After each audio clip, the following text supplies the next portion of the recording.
what's going on. Straight to it. My opinion. And I think I'm gonna be pretty right. Now, when I say car guys, this is what I mean. What car guys are gonna expect.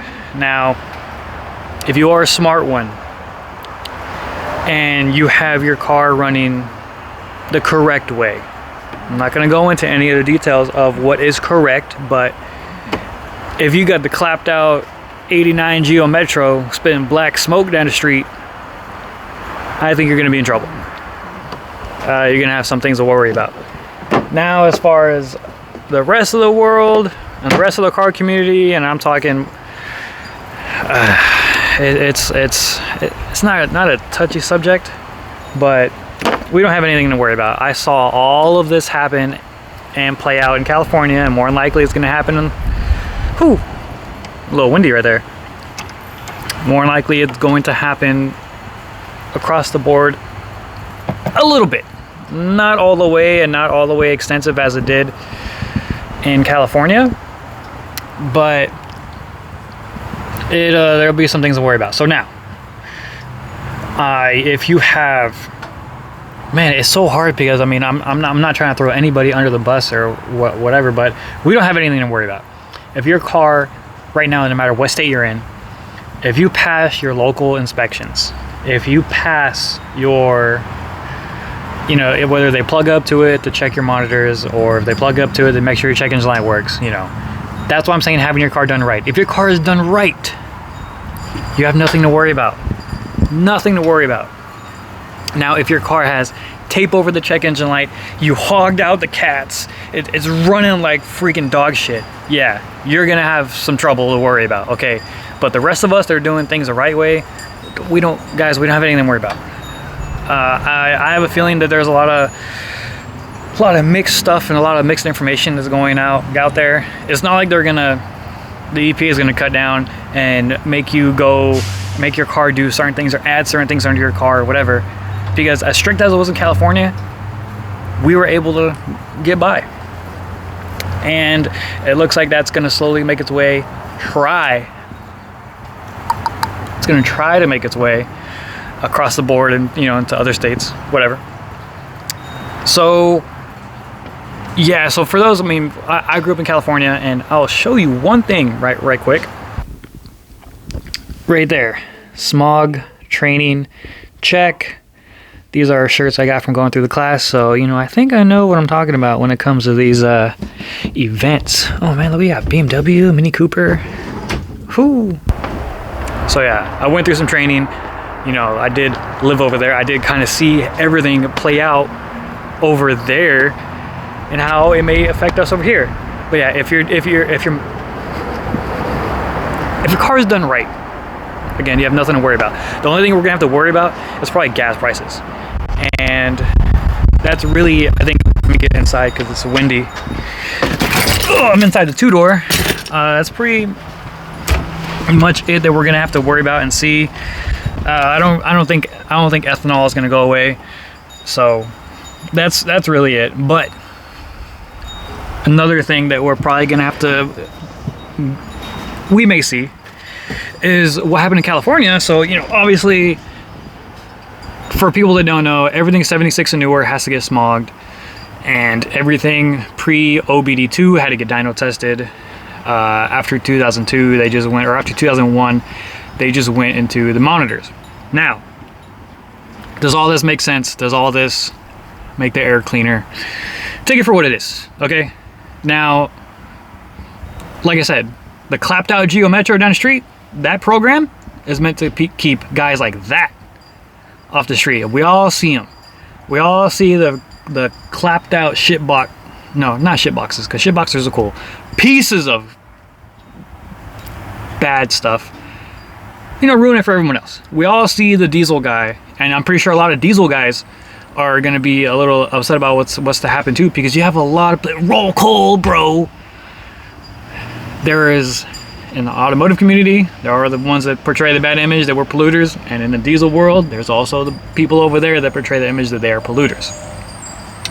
But now, like what I saw happen in California and what's going to happen maybe in other states, is that if they put into effect more stricter, I guess, regulations or inspection requirements or whatever, what is that also going to entail? That is also possibly going to entail higher registration fees.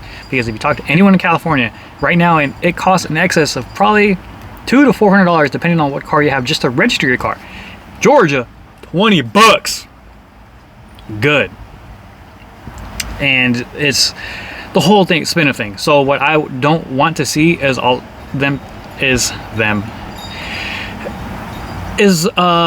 bigger grasp on holding things more accountable and tighter in automotive, because that also lends itself to the whole monopoly of, like I just said, registration fees, title fees, everything. So what I'm predicting, I really hope it doesn't happen. But in California, what was happening with what they want to do right now is higher gas prices. I mean, it was a peak of it was an average of $3.75 a gallon, and that was an average across the state. The most I paid over there when I was living there, I paid $4.75 a gallon. The only reason I paid that is because I was out of gas. And you know, higher registration fees. And then what else does that kind of like lead into? That also leads into a little bit of the insurance game, and it's also going to lead into a little bit of what people are going to pay now to go get their car inspected and for it to get to pass inspection. Because a Texas inspection, Georgia inspection, Florida inspection, they're all a little different. They're all a little similar. They're all, you know, pretty easy. You know, I'm not against making it tighter, because we've all seen cars that are held on by bungee cords. And again, these programs are meant to go after those people. But what I don't understand and what I don't want to happen is that for the rules and the fees and everything to get higher, and it's going to punish the people who are following the rules. If you've been following what's going on in the whole and with everything past few months, you can kind of get your hands or your mind wrapped around the subject that if they're not gonna play nice, and they're probably gonna make it harder for everybody across the board, you know, with everything. I'm not gonna get into guns. I'm not gonna get into that, because I love my guns. But that's what I think is gonna happen. They're gonna try and put a tighter grasp on everything, and we may see a little bit higher fees here and there for little stuff like that. But like I said, if you are a true car guy, if you got a heads cam C6 ZR1, if you got a twin turbo Mustang and your car's done right, you got nothing to worry about. Now, what some places may experience, and I really hope it doesn't get to this, is that they, and like I said, it's this whole loop of things where more registration fees, more this, more that, and now what may happen is you'll get like an exhaust sound check, which I do not want to happen. I really don't want it to happen. But again, if you're a true car guy, you know how to get around that. You know how to make it work, okay?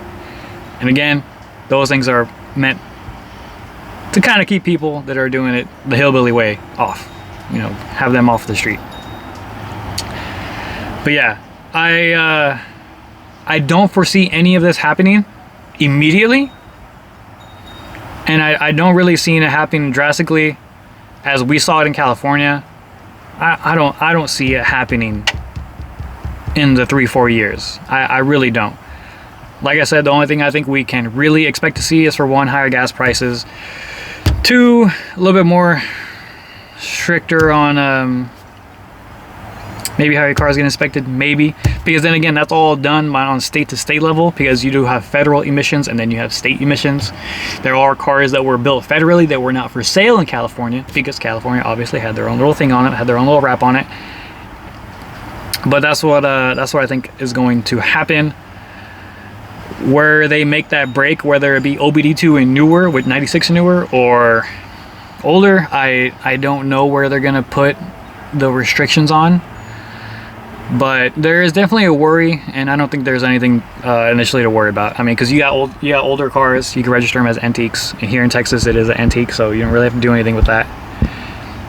And yeah, I think the people that are probably going to get upset are the ones that don't care about maintaining their car, and they're riding around right now with a cat that's falling apart, throwing black smoke out of it. They're like, they're trying to take my freedom and liberty. No, you're supposed to get it fixed. Okay, you've been riding around like that for 6 years, and that right there is more harmful driving around than that car. Okay, plain and simple. It is what it is. The people that are going around misfiring and we all know the clapped out cars that really do need to get looked at if they want to crack down on this clean air stuff or whatever that's going on. But that's my hypothesis. I don't even know if that's a correct term for me to use, of what is going to happen to car guys in the upcoming years. You know, expect a little bit of that stuff. I don't think there's going to be a ban. I don't think they're going to go and make you go full electric. I don't think they're going to get rid of all the automotive gasoline powered vehicles on the street, because where are you going to start? What sense does that make? Okay, yes, I was a former electric vehicle technician. I don't care. I worked for Tesla. I did. Okay, but in order for everybody in America to go full electric, which there are plenty of people that want to do that, that is a lot. That is a lot of resources. Now you got to think about it. Oh yeah, cool. Imagine right now, Thanos, right? Just freaking Thanos. Electric. Okay. Everybody. Fast forward 5 to 10 years. And what happens when you need to replace that battery? You as an owner are paying $15,000 to $30,000 on that. Now, you may not come out of pocket for it. You could have an extended warranty. You could have car insurance for it, but someone's going to pay for it, and your deductibles and premiums are going to increase exponentially. Whatever that word is. A lot. So, am I for electric? Yes. I am all the way for it. Do I want cars to run efficiently and cleanly? Yeah, because what people don't know, what the check engine light means. What a check engine light means on a car is that the vehicle emissions has potentially exceeded 1.5 times the rate that the car is normally rated for. For example, you have rear O2s that aren't responding. Either the O2s are faulty, or you truly do have bad catalytic converters. The check engine light goes on because potentially your emissions have increased by 1.5. That's what the check engine light means. But I'm also for, doing what you want to do to your car, putting cams in it, doing whatever you want to do, getting hot rodding your car, which has been something that's been around forever. And if you don't know, California was like almost the birthplace of that stuff, and that stuff is non-existent over there. It's pretty much went to the rest of the country, and all fast cars pretty much live in Texas or the South. That's it. So, there is a level playing field. Now, I'm not going to get into people paying taxes to modify a car, or people paying the tax to have a hot rod or whatever, this and that. No, that's all going out the window. It shouldn't. If your car is done the right way, listen to what I'm saying. If it is done the right way, you have nothing to worry about. So, there's that. Take it with a grain of salt. I could talk about it kind of forever, but I don't think it's really ever going to happen. And even if it does, say for example, like they even crack down on cars, like, if your car makes more power than this or this, you're gonna be at fault to stricter this and stricter that. What are people gonna do that have bone stock RS7s, Hellcats, and 488 Pistas? They come from the factory like that. You already put a gas guzzler tax on the car. What are you gonna put another tax on it? And make a Hellcat now brand new 85 to 90,000. Now that car's gonna be worth what, 140? It's not gonna make sense. That doesn't work. But also what I do see, and kind of what I probably should have talked about in the beginning of the video, is as a car guy, I think cars like the GT500, I think we're seeing, this isn't the end of it. This is definitely the peak time of any kind of car culture there's ever been anywhere when it comes to like a horsepower war. You can even look at the Ferraris, Aventadors, freaking Audis, Hellcats. That will probably level out. And really, in my opinion, I think it really puts a big danger for the C8ZR1. Granted, you know, as a manufacturer, you already have plans to put in place and do this and do that, but what I think the C8ZR1 is going to be is, you know what? I'll leave that for another video. I'll leave my opinion for another video. So that's what I think about that. For the next 4 years, we don't really have anything to worry about. Maybe a little stuff here and there, but your life as a car guy, as modifying your car and doing whatever you want to do with it, doing it the right way, you don't have anything to worry about. You got a little stuff here and there, but for the most part, we still got that to hold on to. So I'll keep that in mind. Just stay up. Don't let all these other people kind of bring your idea down about whatever's going on, and don't let them distract you from what they're going to try and do with this and try and put the focus here when really they're going to do this with cars. That's what I think. And you know what, if it does come to the fact of banning certain cars off of the road, if they do that, there are going to be certain states that are not going to allow that, like Texas, and it's going to be a flood, which it already has been, of people coming to Texas. That's my opinion on that. If you don't like it, I don't care. And if you got something to say, put it in the comments, but that's what I think. So have a good day, and I'll see you guys in the next video.